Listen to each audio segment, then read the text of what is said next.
기도드리겠습니다. 내려오신 아버지 하나님, 이렇게 혼란한 세상에서도 조용함을 지켜갈 수 있게 하시고 한치 앞이 보이지 않는 캄캄한 세상을 살지만 믿음을 가지고 저 앞에 있는 밝은 주님이 약속하신 땅을 바라보며 오늘도 소망 중에 기뻐하고 소망 중에 살게 하시는 것, 그 은혜와 사랑을 진심으로 감사드립니다. 아버지 하나님, 약하기 그지없는 자를 강하게도 하시고 그래도 한평생 게으른 사람을 부지런하게 하소서. 오늘 아침에도 주님 앞에 나와 첫 시간을 하나님 앞에 바치며 기도하며 찬송하게 하시오니 이 놀라운 은혜를 진심으로 감사합니다. 당연히 이 자리에 있어야 할 사람들이 있답니다. 몸이 불편해서 깨어 이 시간을 사모하면서도 주님 앞에 나오지 못하는 분들이 있습니다. 주여 그 병상을 내주시옵소서. 또한 게으르고 나태해서 늘 나와야 되겠고 생각하면서도 마음에는 원하나 몸으로 실천하지 못하는 약한 심령들도 많이 있습니다. 주여 무엇이 관대 저희들에게 은혜 주셔서 오늘도 여기까지 인도하셨습니다. 간절히 없는 것은 주께서 우리를 부르사 요단강을 걷는 바로 그날 아침도 주님 앞에 나올 수 있게 하옵소서. 굳이 오래 사는 것을 바라진 않습니다.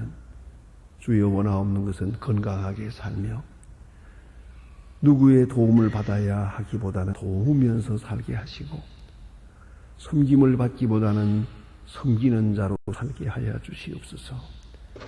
지난날 많은 날을 잘못 산 것을 늘 후회합니다마는 같은 후회를 반복하지 않도록 한 시간 한 시간 감사하며 찬송하며 기뻐하며 그리고 알게 모르게 말을 하든지 하지 않든지 복음을 전하며 증인으로 사는 하루하루가 되게 하여 주시옵소서. 우리와 많은 사람에게 깊은 은혜의 감을 줄 수 있게 하시고 우리가 사귀는 사람들이 부지중에 그리스도의 사랑을 느낄 수 있게 하여 주시옵소서.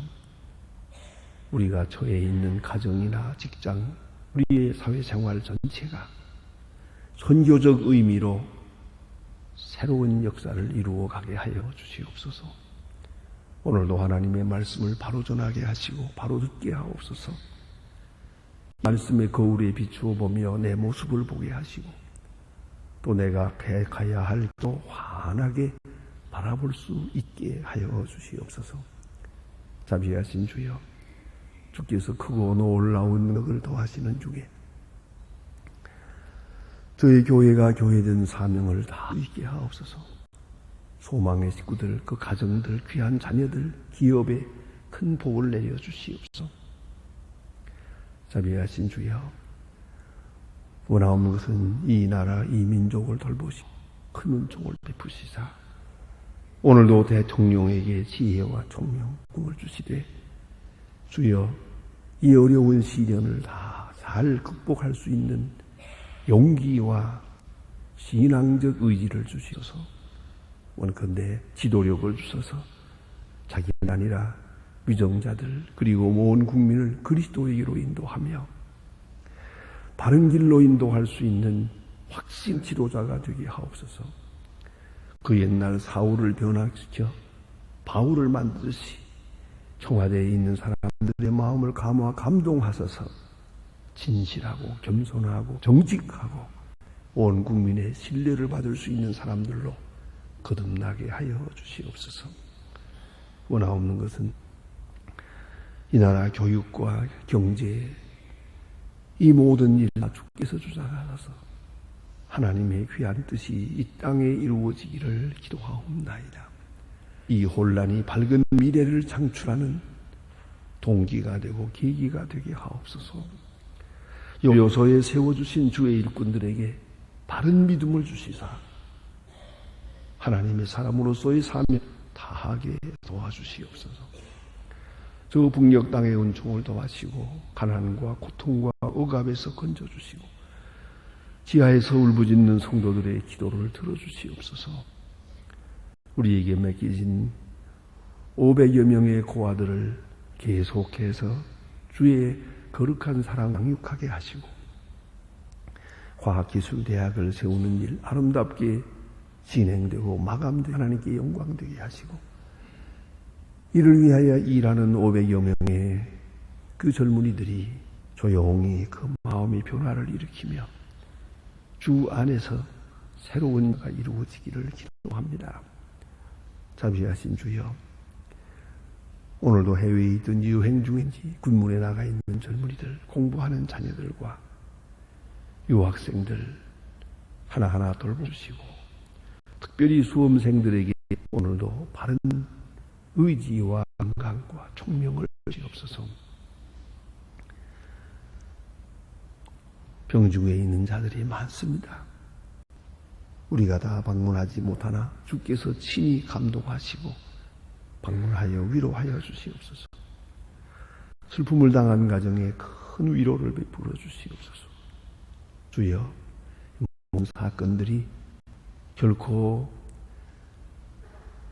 부정적으로 해석되지 않게 하시고 긍정적으로 하나님의 뜻을 조용히 받으면 새로운 역사를 이루어가게 하여 주시옵소서. 이 하루의 생활을 주께 맡깁니다. 좋은 소식을 듣는 날이고 또 좋은 소식을 전할 수 있는 날이 되게 하옵소서. 모든 일 하나하나 다 주장하사 주님만이 영광을 받으시는 은혜로운 그리고 우리에게는 행복한 하루가 되게 하옵소서. 예수님의 이름으로 기도드립니다. 아멘. 하나님의 말씀 계속해서 우리 봅니다. 사도행전 13장 볼 것입니다. 사도행전 13장 13절 14절 오늘은 2절만 보도록 하겠습니다. 사도행전 13장 13절 14절 2절만 보겠습니다. 지금 같이 읽겠습니다.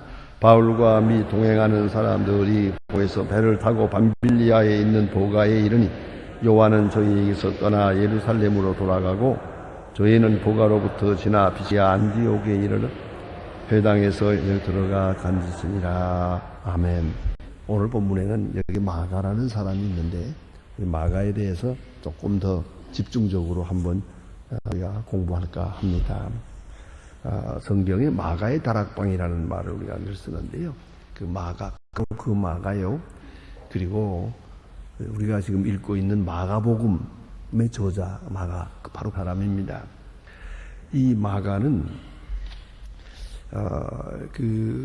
조금 더 생각을 하면은 마가의 다락방 하고 생각해 볼 때 그 다락방 예수님께서 성찬식 하시던 바로 그 자리 또 120문도가 모여서 성령을 받았던 바로 그 자리 그 건물의 그 시설의 주인 된 분의 아들입니다. 그러니까 어렸을 때부터 귀족적으로 부자의 아들로 자라갔습니다. 그가 예수님의 제자가 되고 또 이렇게 선교사까지 나섭니다만은 예수님 당시에는 그는 어렸던 것 같습니다. 이 일에 대해서는 아주 성경에 나타난 전설적인 얘기가 있답니다. 마가복음 14장 52절에 보면 예수님께서 겟세마네 동산에서 체포될 때에 아시는 대로 제사장의 군인들이 횃불을 들고 나옵니다. 횃불을 들고 나와 예수를 체포하게 되는데 그때에 한 소년이 혼불을 두르고 그랬어요. 아마 더워서 빨가벗고 자면서 혼입을 두르고 자다가 예수님 체포된다는 말을 듣고 그 말도 안 된다. 어떻게 된 거냐 이게. 그래가지고 달려갔던 것 같아요. 뭐 달려가 봐야 그가 뭐 예수님과 같이 죽을 것도 아니고 또 예수님 체포되는 것을 막으라는 힘이 있는 것도 아니지만 걱정도 되고 한편으로는 구경도 하고 어쨌든 무슨 일인가 해서 갔던 것 같아요. 그래 보면 한 소년이 혼입을 두르고 있는데 그를 붙잡았더니 혼이불을 버려두고 도망가니라 하는 그런 얘기가 나와요. 도망가는 장면을 가만히 생각해보면 어떻게 됐겠나. 홀랑 벗고 도망갔을 것 같단 말이에요.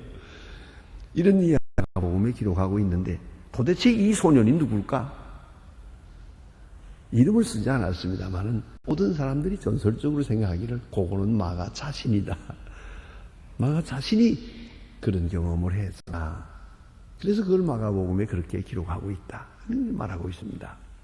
어쨌든 마가는 예수님 살아생전에 아주 소년입니다. 그래서 믿음이 있기보다는 예수님이 하시는 능력, 희한한 일들을 구경했습니다. 그 뜻은 모르나 아까는 보았습니다. 예수님이 병 고치는 것, 마시는 것 다 알아듣지 못하지만 들었습니다. 바른 사람이었습니다. 그러나 그가 이제 참으로 한 지도자가 될 때에 가서 옛날 일들을 다시 생각하고 뭐 베드로를 통해서 확인하고 그러면서 마침내 큰 은혜의 사람이 되고 큰 사람이 되어서 마가복음을 기록하는 훌륭한 주의 제자가 됩니다. 그런데 이 마가는 바나바의 질이라는 데 또 문제가 있습니다. 바나바의 생질이에요. 조카라며. 그런데 바나바가 이제 안디옥에 가서 복음을 전하러 간다 하니까 마가가 나도 따라 나섰던 거죠. 그에게 확실한 선교적 사명이 있었던 건 아니죠. 그러나 이 젊은 사람이 마가를 삼촌을 따라 안까지 갔고요. 뭐 잠깐 갔다 돌아오리라고 생각했는데 이게 아니에요. 우리 1년 동안 거기에 머무르게 될 때 바나바와 바울이 이렇게 복음 전하는 일을 할 때에 마가도 거기서 함께하고 동행하고 뭐 다 구경하고 그래 했던 것 같습니다. 그런데 참 똑똑하고 미 좋은 걸 보고 바울이 그를 수종자로 삼는 겁니다. 요새 말로 말하면 자기 비서를 삼았어요. 자기의 인턴을 삼았어요. 그래서 소중하게 그를 옆에 두고 보여주고 증거하고 가르치고 그랬던 것 같습니다. 이 1차 전도 여행 때는 이렇게 돼서 세 사람이 된 거예요. 바나바, 바울, 마가. 세 사람이 되어서 이들의 전도 여행이 에크로로 내려가게 섬으로 가게 되고 그건 바나바의 날 고향이에요. 거기 가서 복음을 전합니다. 여러 달 동안 복음을 전한 것 같아요. 그때 마가는 거기 함께 있었고 또 바나바와 바울의 특별한 사랑을 받았습니다. 그런데 문제가 있어요. 우리 전설적으로 전해지는 이야기, 또 성경을 연구하는 분들의 말에 의하면 조금씩 이제 마가의 마음속에 좀 운 좋지 않은 일이 생겼다고 말이에요. 그건 왜 그러냐 하면은 아시대로 바나바와 바울 하고 말할 때 바나바가 먼저입니다. 바나바가 길리기아 다소까지 가서 저 낙향해에 있는 바울을 데리고 온 거예요. 와서 안디옥에서 같이 일하는 거예요. 그러니까 바나바가 동자요, 바울은 그의 조수나 다름없습니다. 그러나 전도 여행을 하면서 보니까 설교를 누가 잘하겠습니까?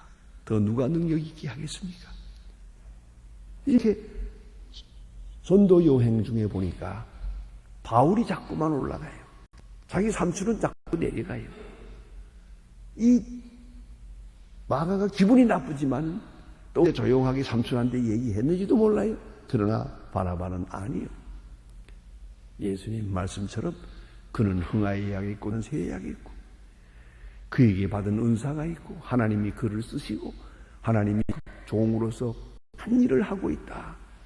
바울을 높이고 자기는 낮아집니다. 마가가 못마땅한 거예요. 참 이상하다. 우리 삼촌 바나바가 주동자. 어째서 점점 바울이 높아지고 우리 삼촌은 낮아지고 있다 말인가. 이게 마음에 안 들어요. 네, 그런 게 있어요. 오늘 본문에 보면 여러분 보는 대로 요한은 저에게서 떠나 예루살렘으로 돌아가고, 이 전도 여행, 1차 전도 여행 첫 번지인 구브로에 왔다가 지금 비시디아 안쪽으로 가려고 하는 도중에 마가는 도중 하차해버려요. 그만 예루살렘으로 가버려요. 도대체 왜 갔을까? 이건 참 궁금한 일이 아닐 수가 없어요. 그렇게 전도 여행에 나서서 1년 이상 이렇게 선교사에게 동역하던 사람이 왜 도중 하차했을까? 자, 여러분 생각해보세요. 해보면 참 귀한 일에 이렇게 잘 출발했다가 도중 하차하는 분이 많아요. 교회 생활도 그렇고 교회 봉사도 그렇고 선교사도 그렇고 끝까지 유종의 미를 거두지 못하고 처음 시작의 마음과 달리 도중에 낙향하는 사람도 있고 낙심하는 사람도 있고 떨어지는 사람이 있다는 말이에요. 참으로 유감된 것이에요. 그러면 왜 그랬을까 하는 것이에요. 그것은 오늘 조금 전에 말씀드린 대로 바나바가 자기 삼촌이에요. 그가 주동자인데 그는 낮아지고 바울은 높아져요. 점점 바울의 위치가 커져요. 바나바는 깊은 신앙 속에서 이걸 다 받아들이고 수용하고 당연히 그러해야 한다고 생각하지만 마가는 그렇지 못해요. 조카이기 때문에 또 간접적이기 때문에 그런 불만, 못마땅하게 생각해요. 마틴 루터의 책을 읽노라면 그 책 나오는 하나의 비유가 있는데요. 너무 재미있는 얘기이기 때문에 한번 소개해 봅니다. 두 개의 염소가 이제 내과에서 걸어가다가 좁은 다리를 건너가게 되세요.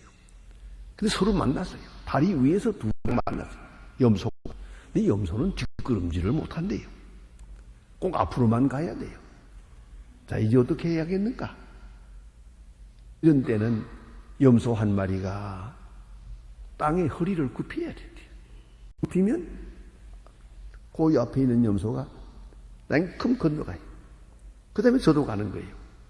한 마리가 굽히질 않으면 끝까지 그들은 가야 할 길을 못 간다는 거예요. 이건 참 중요해요.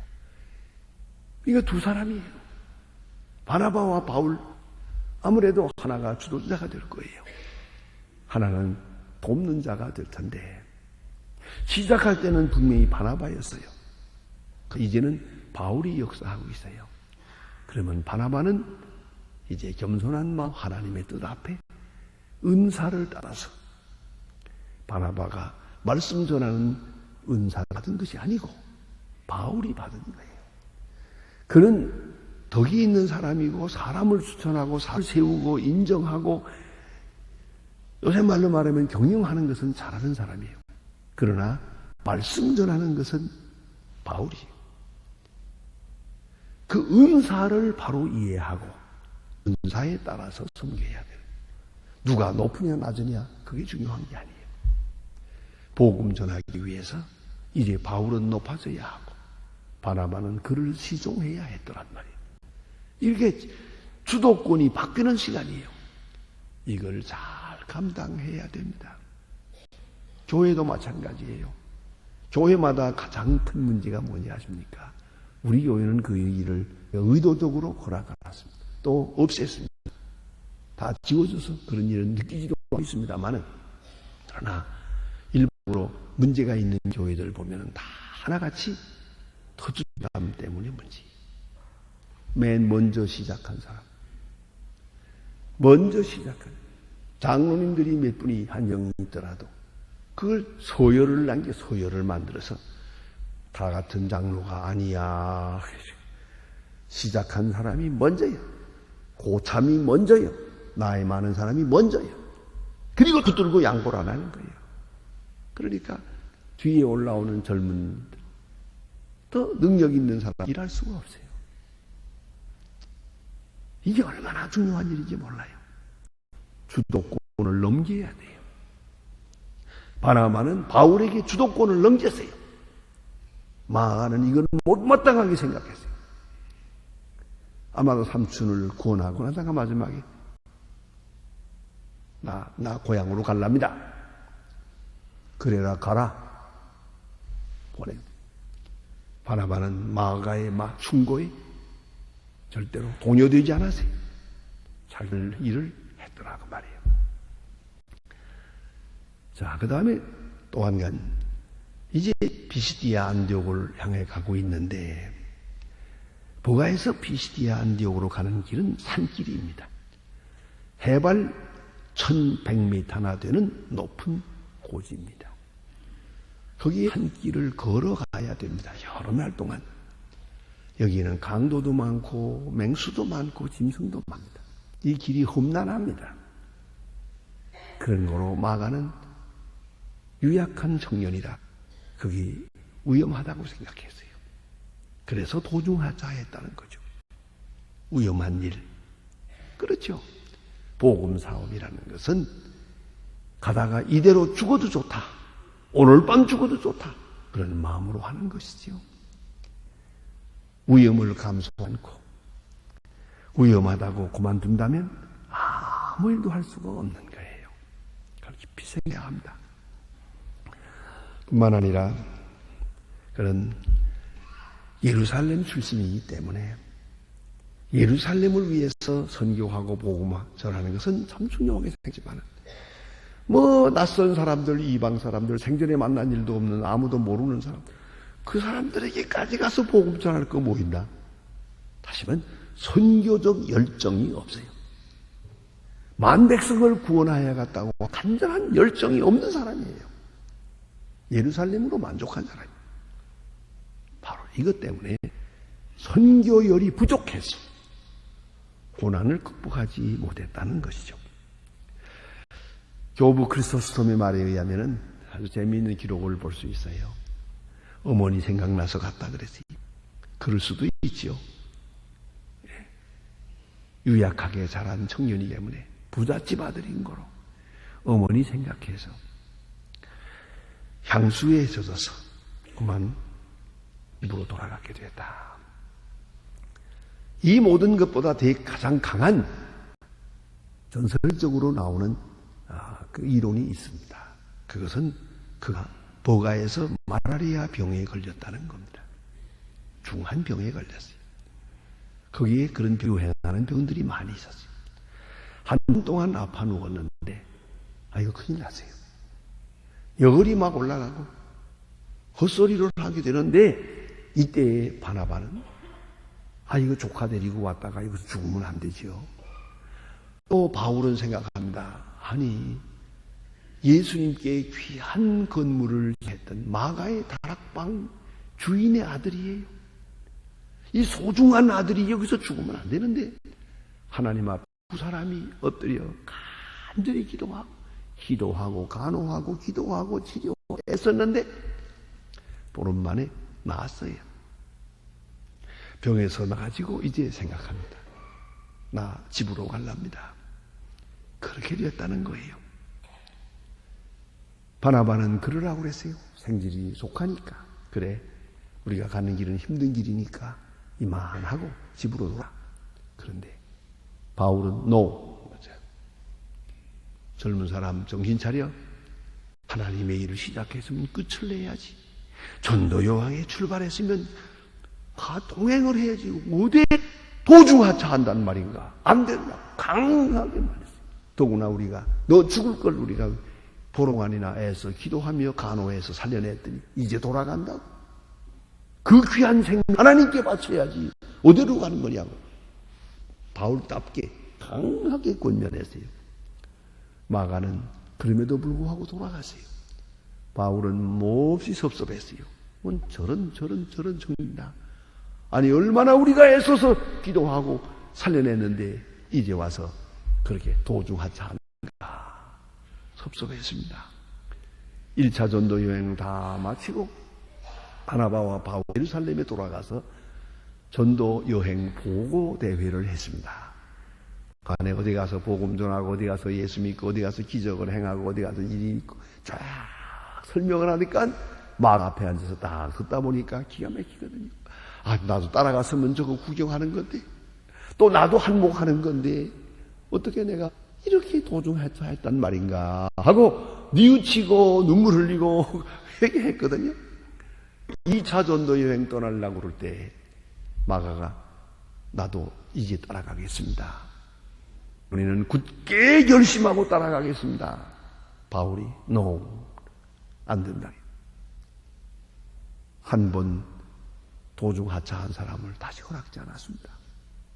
거기서 마가는 몹시도 마음이 상한 것 같습니다.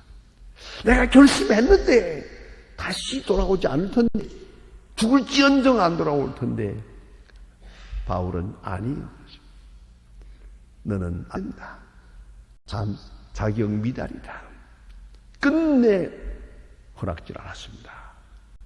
그래서 바나바는 마가를 데리고 구브로로 가고, 또 바울은 신라와 함께 다른 방향으로 전도해요. 두 대로 나누어지게 됩니다. 심지어는 바나바와 바울 사이도 나누어지게 되는 것입니다. 이런 아픈 일이 생겼습니다. 자, 이때에 마가가 얼마나 섭섭했겠습니까? 내가 한 번수는 했지만은, 그래, 나를 인정해 줄 것이지. 그래, 끝내 나를 이렇게 거부하는 마음이 아팠을 겁니다. 바로 그 충격 때문에 이제 마가가 강해집니다. 거기서 강한 힘을 얻습니다. 그래서 열심히 전도하고 베드로의 통역관이 됩니다. 베드로와 많은 시간 동안 복음 전하는 일에 그가 역사하게 됩니다. 거기서 베드로를 통해서 많은 영감을 얻고 재료를 얻게 됩니다. 자, 통역할 때 어떻게 하겠습니까? 마가 통역만 하고 베드로가 말을 합니다. 베드로가 말하면서 내가 예수님과 바닷가에 갔을 때, 내가 어떤 환자를 만났을 때, 이렇게 전도했거든요. 이걸 다 듣고 수없이 더요. 그 다음에 마가복음을 쓰게 됩니다. 말하면 그런 시점에서, 그런 관점에서 마가복음을 쭉 보면요, 마가복음 유달리 베드로의 얘기가 많아요. 베드로가 내가 말했으니까 그 베드로의 얘기가 많아요. 그래서 마가복음의 별명이 베드로복음입니다. 이랬는데 문제는 다음입니다. 그래서 골로새 4장 10절에 보면 사도 바울은 말합니다. 마가를 영접하라. 마가의 하나님의 종됨을 인정해 주었고요. 디모데후서 4장 11절에 보면은 그가 유서같이 마지막으로 편지해서 네가 올 때 마가를 데려오라 그래요. 로마까지 그 길인데도 마가를 데려오라. 왜요? 그가 내게 유익하니라. 무슨 마음으로 그랬을까? 한번 추리해 봅니다. 세상 떠나기 전에 나이 많은 사도 바울이 마가를 앞에 놓고 틀림없이 이렇게 말했을 겁니다. 네가 2차 전도 여행 때 따라 나서려고 할 때 내가 너를 거부해. 그때 마음이 아팠지. 내 마음도 아팠다. 그 말을 하고 싶은 거예요. 너도 섭섭했지만은 나는 의도적으로 너를 떨어준다. 강하고 담대하라고. 내 마음도 몹시 아팠느니라. 그 말을 꼭 하고 세상을 떠나야 되겠다고 생각했기 때문입니다. 기도하십시다.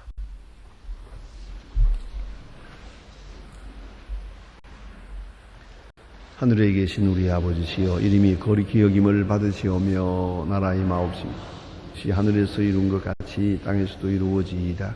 오늘날 우리에게 일용할 양식을 주옵시고 우리가 우리에게 죄를 사하여 준 것 같이 우리 죄를 사하여 주옵시고 우리를 시험에 들게 하지 마옵시고 다만 악에서 구하옵소서. 나라와 권세와 영광이 아버지께 영원히 있사옵나이다. 아멘.